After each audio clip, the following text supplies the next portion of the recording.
Ser podcast. Buenas noches. Hola, buenas noches. Lo primero que te voy a pedir es un seudónimo para arrancar esta conversación. Ariel. Ariel. Vale.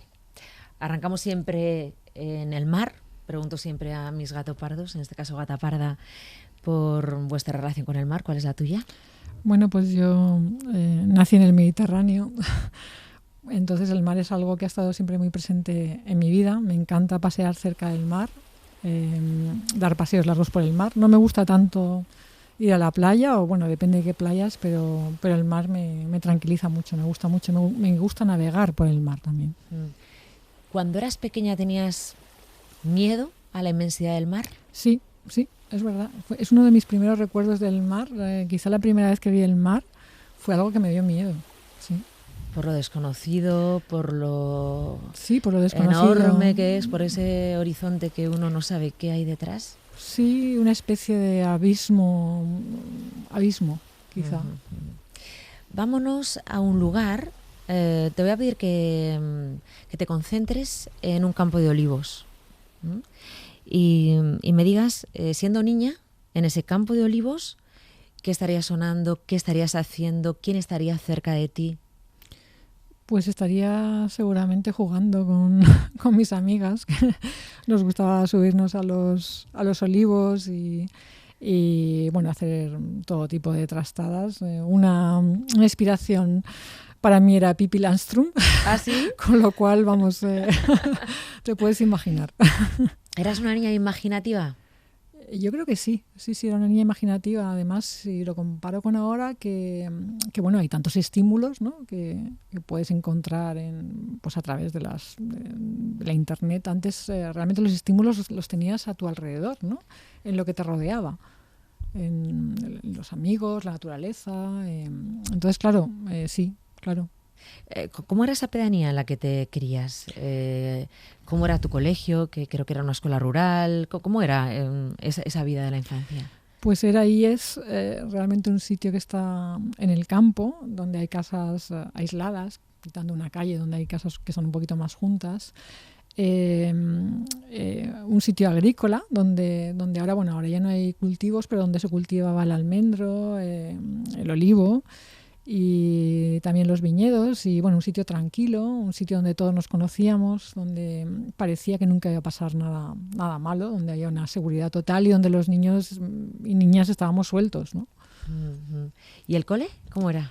Pues el cole era pequeñito, estábamos mezclados de distintas edades en la misma clase y bueno, pues también un sitio muy amable, muy tranquilo. ¿Esa experiencia de estar en una clase con niños de otras edades, niños y niñas de otras edades, esa experiencia cómo la ves ahora con la distancia?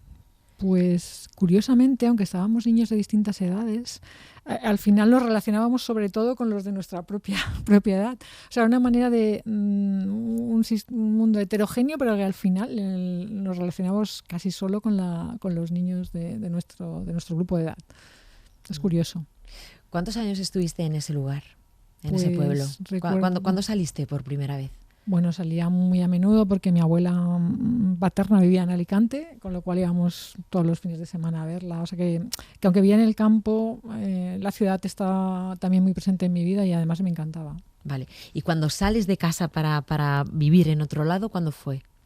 Cuando me fui a estudiar a Valencia, fui a estudiar biología. Y bueno, pues entonces me fui a vivir en un pueblo cerca de Valencia que se llama Burjassot, que es donde estaba la Facultad de Biología. Esa fue la primera vez que me fui a vivir fuera de casa de mis padres, a los 18 años. Siempre has hablado de la importancia que tuvo un investigador que entró en tu clase, Paco Rodríguez Varela, y te aclaró de repente las cosas. Eso que él contó, ¿qué contó? Bueno, pues nos contó algo que yo, claro, cuando lo oí me pareció la cosa más fascinante del mundo, que es que se podía intentar entender cómo funcionaba la vida a un nivel de las moléculas, que se podían manipular los genes, que se podía diseñar la vida para entenderla, para entender las enfermedades, y me pareció que eso era como lo más fascinante del mundo. Y entonces en ese momento, que yo no tenía claro qué quería qué quería ser de mayor. Aunque ya Eso era Coe. Era Coe. Yo ya tenía 17 años y tenía un problema porque no sabía lo que quería estudiar. Entonces, claro, nadie me había hablado nunca de la biología molecular. Y yo sabía de profesiones como más comunes. Entonces yo creo que es la importancia de que realmente conozcas no solo las profesiones principales, sino también cosas mucho más minoritarias, como puede ser un investigador o una investigadora trabajando en biología molecular, que nunca yo no había visualizado eso nunca en mi vida, ¿no? Sí, porque, a ver, ¿qué contó él que te removió? O sea, aparte de contar eso, que es la biología molecular, tuvo que haber algo en su discurso, en sus palabras, que a ti te removiera algo en tu interior. Sí, vislumbré que por ese camino, por el camino de la biología molecular o de la bioquímica, podría entender lo que es la vida, por qué la vida es como es, por qué enfermamos, por qué morimos, entender la vida. Y claro, de repente pensé que no había nada más interesante en este mundo que entender qué es la vida. ¿Alguien había muerto por enfermedad en tu familia, de niña o algo así? ¿Alguna pérdida que te marcara? No, por enfermedad no, porque había muerto mi abuelo materno, pero había muerto de una manera muy rápida por un problema cardiovascular, ¿no? Todavía no había visto. Después mi abuela sí que murió de un Parkinson, que sí que es una enfermedad mucho más larga.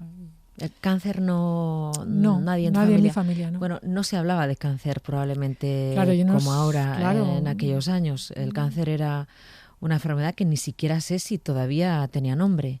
Sí, claro que tenía nombre. Sí, pero no se decía.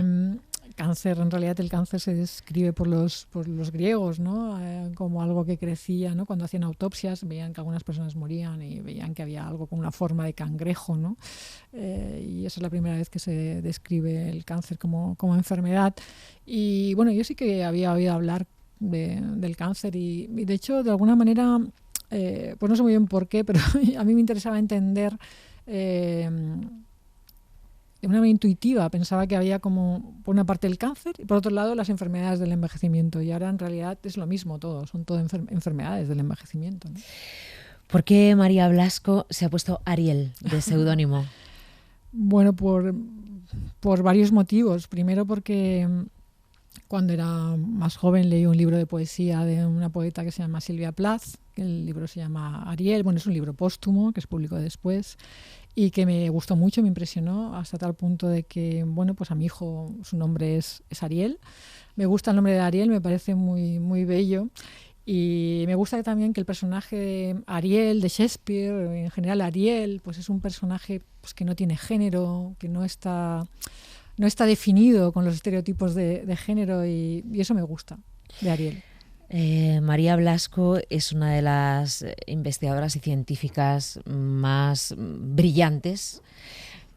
Iba a decir de este país, creo que me quedo corta. Eres la directora del CNIO desde hace ya 10 años.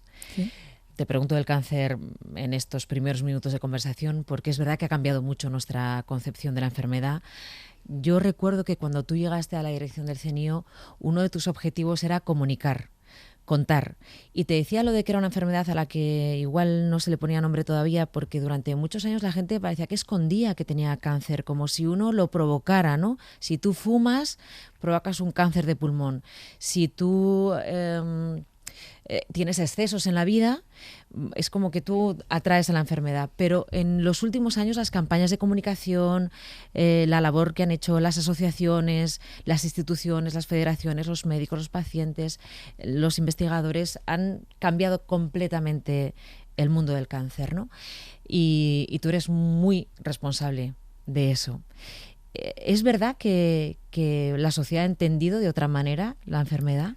Es que claro, es muy doloroso y muy duro para alguien que está enfermo de cáncer o de cualquier otra enfermedad tener que sentirse culpable encima de estar sufriendo una enfermedad, ¿no?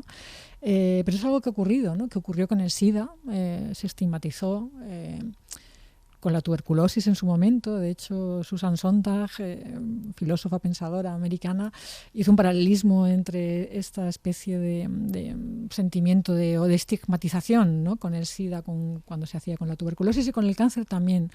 Con el Alzheimer también pasó. Con el Alzheimer también se escondía, ¿no? pasa. Es como si estar enfermo sea la culpa de la persona que está enferma y vuelvo otra vez a lo mismo, es que la mayor parte de estas enfermedades, bueno, todas las que hemos mencionado, son la consecuencia de que nos hacemos mayores, de que poco a poco nuestras células cada vez están más envejecidas, nuestro organismo tiene menos capacidad de regenerarse y de estar joven, y por eso aparecen las enfermedades, ¿no? Y después es una lotería, literalmente, ¿no? Pues que una persona tenga antes o después alguna de estas enfermedades. Dicho esto, pues hay algunas enfermedades como el cáncer, ¿no? Que por ejemplo sí que es verdad que hay hábitos de vida como pueda ser fumar, que aumenta las probabilidades de que tengamos un cáncer, ¿no? Pero en general el mayor factor de riesgo para tener un cáncer es el cumplir años. Sí, lo explicas genial en una entrevista que he leído, en la que cuentas que a principios del siglo XX la esperanza de vida de un ser humano era de 30 años. Estamos hablando de principios del siglo XX, que es hace muy poco. Entonces, que la naturaleza nos ha hecho seres perfectos hasta los 30 años más o menos. Lo comparabas con los ratones. Los ratones naturalmente viven 3 meses. Si tú los metes en un laboratorio, con los cuidados de los científicos, pueden vivir 3 años. Sí. Los que duran 3 meses no suelen desarrollar ningún tipo de cáncer. Los que duran 3 años, aun estando cuidados y mimados por los científicos, desarrollan cáncer. Claro, sí. Si nosotros vivimos 3 veces más de, en teoría, estar programados para ser perfectos, tenemos muchas posibilidades de tener enfermedades como el cáncer. Pues sí, creo que lo has explicado. Es que lo has explicado tú, yo solamente me lo he aprendido. Me ha parecido tan bonita el paralelismo y es verdad, estamos obsesionados con vivir mucho más tiempo, pero queremos vivir mucho más tiempo igual que si tuviéramos 30 años y eso es imposible. Es que la mayor revolución realmente de la civilización, o por lo menos lo que yo pienso, ha sido este aumento de la esperanza de vida de nacimiento, ¿no? Que pues bueno, nuestro país era de poco más de 30 años y ahora pues es 80 y pico años para hombres y para mujeres. Esto es un fenómeno mundial, que no solo ha ocurrido en España, que ha pasado en muchos países, aunque hay países donde todavía la esperanza de vida es de 40 años. Pero claro, esto ha sido la mayor revolución, sin duda, de la civilización, este aumento de longevidad. Si lo pensamos, antes el riesgo de morirte era casi igual en cualquier momento de tu vida. O sea, en cualquier momento de tu vida podías morirte de repente porque tenías una infección, ¿no? Y pues así se han muerto personajes muy, muy conocidos y muy famosos de repente de alguna infección, ¿no? Bacteriana. Pero ahora la mortalidad se concentra en los últimos años de vida, ¿no? Con lo cual ya es muy rara la muerte. O sea, la muerte ya empieza a parecer algo como que solo podemos aceptar realmente a edades muy avanzadas y si no es algo muy doloroso, algo que no es aceptable. Y esto hace pues que también sea más importante la investigación, pues la medicina, los tratamientos, los cuidados. Mira, María, te voy a poner una canción, ¿vale? Porque aparte de tu parte investigadora, queremos recorrer tus escenarios vitales. Vale, estás en Estados Unidos, cuando hiciste tu primer viaje a Estados Unidos a estudiar allí. ¿Estás en una habitación que vivías? ¿En una residencia? ¿Dónde vivías? No, vivía con mi pareja, con mi marido, vivía en una casa que teníamos alquilada en Long Island, en la costa norte, que estaba cerca de los laboratorios donde trabajábamos. ¿Estudiabas allí? ¿Te concentrabas? Yo sé que los investigadores estáis todo el día pegados a los libros y a... Yo ya había hecho mi tesis doctoral, estaba haciendo mi postdoctorado, mi especialización y bueno, sí, estaba trabajando en el laboratorio, pero también me lo pasaba muy bien después en Nueva York. Vale, entonces te voy a poner una canción. Entonces dime dónde te lleva.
¿Dónde te ves, María Blasco, escuchando a Nirvana?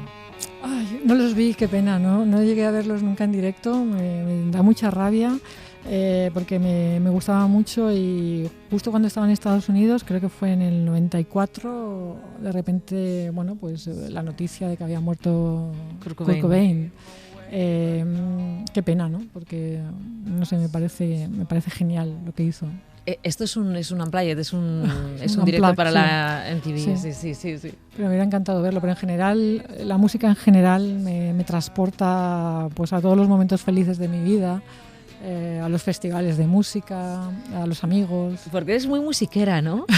Me gusta la música, sí, sobre todo me gusta la música rock, sí. Y los directos. Sí, me encanta el directo porque hay algo imperfecto, porque no siempre no suena igual de bien que cuando lo escuchas en un disco. Entonces eso me gusta, el que haya esas imperfecciones.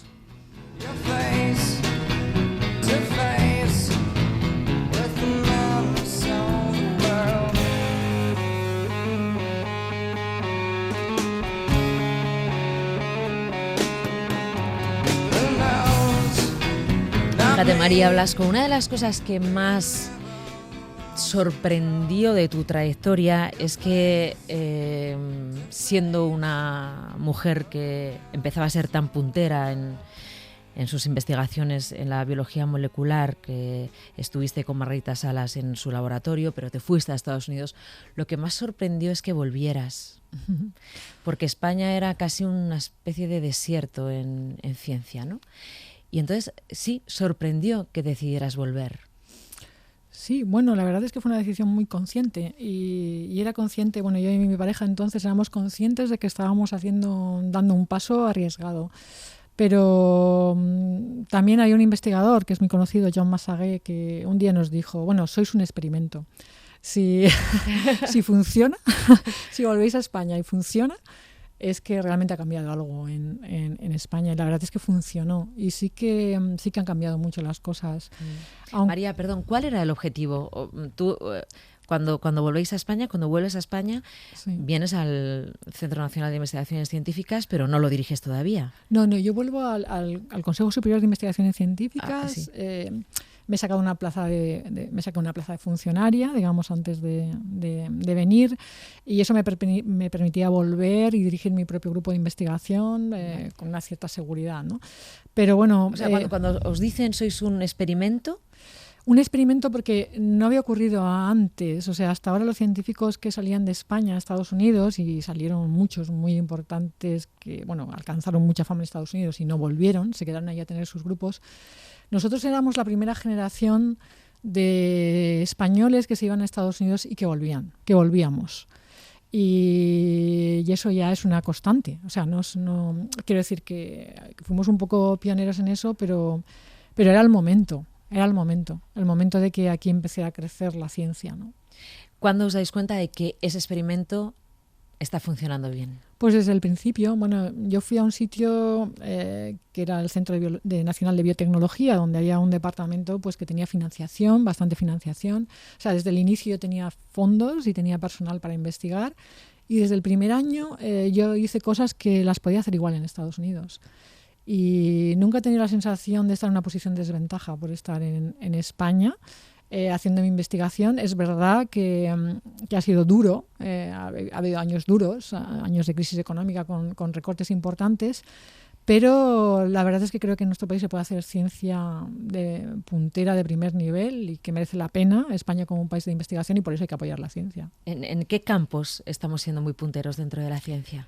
Bueno, yo creo que muchos campos, pero por ejemplo en el ámbito mío, en el ámbito de la biología molecular, la bioquímica, la biomedicina, hay temas como el tema del envejecimiento, el tema de las células madre, donde España es un país puntero. Hay temas como los ensayos clínicos de cáncer en fase temprana, que España ha sido un país pionero. Uh-huh. Hay muchos temas donde nuestro país ha sido pionero y esto es porque ha habido muy buena formación de científicos, o sea que se ha formado muchos científicos que han ido fuera a los mejores sitios y han traído ese conocimiento otra vez a nuestro país. Y bueno, yo estoy muy orgullosa de haber hecho eso. La verdad me podía haber quedado en Estados Unidos, he tenido ofertas, y una vez que estuve aquí también ofertas de otros países europeos, pero estoy contenta de haberme quedado aquí. María Blasco, uno de tus líneas de investigación era saber por qué las células cancerígenas son inmortales, o sea, se van reproduciendo infinitamente, y por qué las células buenas son las que mueren. Uh-huh. Ya tenemos una conclusión. Sí. Sí, la verdad es que tiene que ver con un tema de trabajo que todavía me fascina. Pero sí, las células sanas son mortales, igual que, o sea, las células de nuestro organismo son mortales. Y esto es por algo también que, bueno, tiene una cierta belleza, que es que la vida es imperfecta. Está diseñada de tal modo que cada vez que una célula se tiene que multiplicar para dar lugar a células hijas, ese proceso requiere de la copia del material genético y no se hace una copia perfecta. Se hace una copia donde pues se va perdiendo material genético del extremo de las moléculas de ADN, que son lo que se llama telómeros, y eso es lo que yo trabajo. Y esa pérdida progresiva de los telómeros es lo que hace que nuestras células envejezcan, al final no funcionen bien los órganos y los tejidos, tengamos enfermedades y seamos mortales. Y el cáncer, pues el cáncer es algo, son células viejas, células que no funcionan bien, pero que han adquirido la capacidad de rejuvenecer sus telómeros, ¿no? Y que han adquirido pues, la capacidad de multiplicarse de manera indefinida, ¿no? Son células inmortales, potencialmente, siempre que tengan alimento, ¿no? ¿Habrá una vacuna contra el cáncer? Hay vacunas contra el cáncer. De hecho, es curioso, la empresa BioNTech, que generó la primera vacuna contra el COVID, ¿no? La vacuna de Pfizer-BioNTech, sí. Es una empresa que se dedicaba a hacer vacunas contra el cáncer. Básicamente es hacer que nuestro sistema inmunológico reaccione contra las células que llevan alteraciones, las células tumorales, ¿no? Y sí, hay vacunas contra el cáncer que se han probado. Lo que pasa es que no hay todavía un solo fármaco que funcione contra todos los tipos de cáncer. Y bueno, es un camino largo donde cada día hay más, digamos, más tratamientos, más personalizados, pero que todavía queda camino por recorrer, porque el cáncer es una enfermedad muy compleja, quizás sea la enfermedad más compleja de todas las que hemos hablado, porque las células del cáncer son supervivientes y para ser supervivientes pues tienen muchísimas alteraciones, ¿no? ¿Qué te ha enseñado de cómo somos los seres humanos todo lo que has dedicado a estudiar cómo somos por dentro? Pues yo creo que es conócete a ti mismo, ¿no? Para mí la investigación es conocerme a mí misma, ¿no? Bueno, pues saber quiénes somos, ¿no? Y de qué estamos hechos. ¿Y somos gente buena, el ser humano? Bueno, eso no hay de todo, ¿eh? Pero bueno, yo creo que el mundo solo se transforma de una manera sostenible, de una manera por las cosas buenas, ¿no? Las cosas malas ocurren, pero afortunadamente no tienen continuidad. María Blasco, te voy a llevar a un faro. Voy a poner una música que esta vez voy a elegir yo, que tiene que ver con Ariel también. No sé si hay algún faro por el que tengas especial Bueno, los faros me encantan. Los faros me gustan todos. En Estados Unidos me dedicaba a ver faros. Y sí, hay unos faros preciosos. Y bueno, también en nuestro país. Pero bueno, sobre todo mi faro favorito es la novela de Virginia Woolf, el faro que aparece en la novela de Virginia Woolf, Alfaro, ¿no? Que está en Cornualles, ¿no? En el Reino Unido, que todavía no he ido, pero tengo muchas ganas de ir. Vale, pero ¿sabes cómo es ese faro, no? Lo tienes más o menos visualizado. Está en una isla en el mar, sí. Que te lleve ahí en la imaginación. Vale. Te voy a poner yo una música y me vas a decir con quién estarías. Vale, vamos a poner a Patti Smith.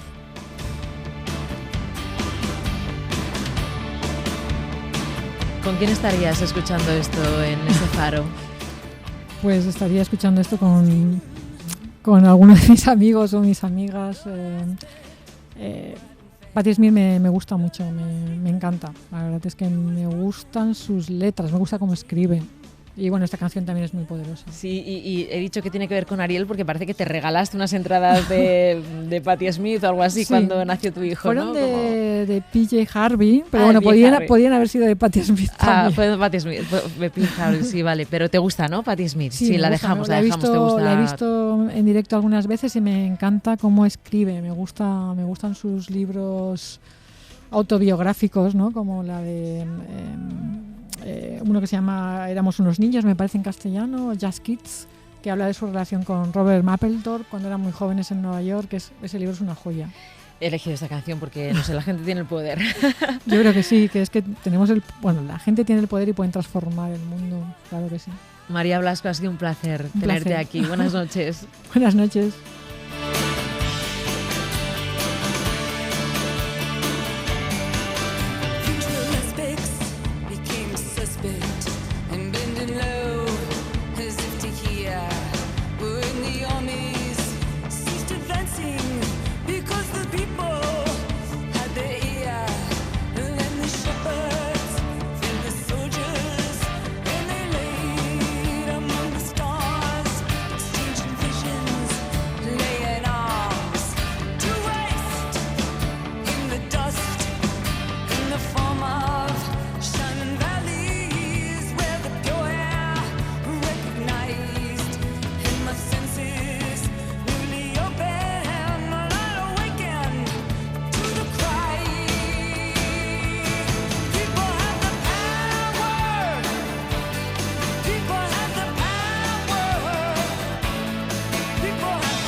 Suscríbete al Gato Pardo. Todos los episodios y contenidos adicionales en nuestra app de Cadena Ser y en nuestros canales de Apple Podcast, Spotify, iVoox, Google Podcast y YouTube. Escúchanos en directo en la Ser de lunes a viernes a las 2:10 de la madrugada.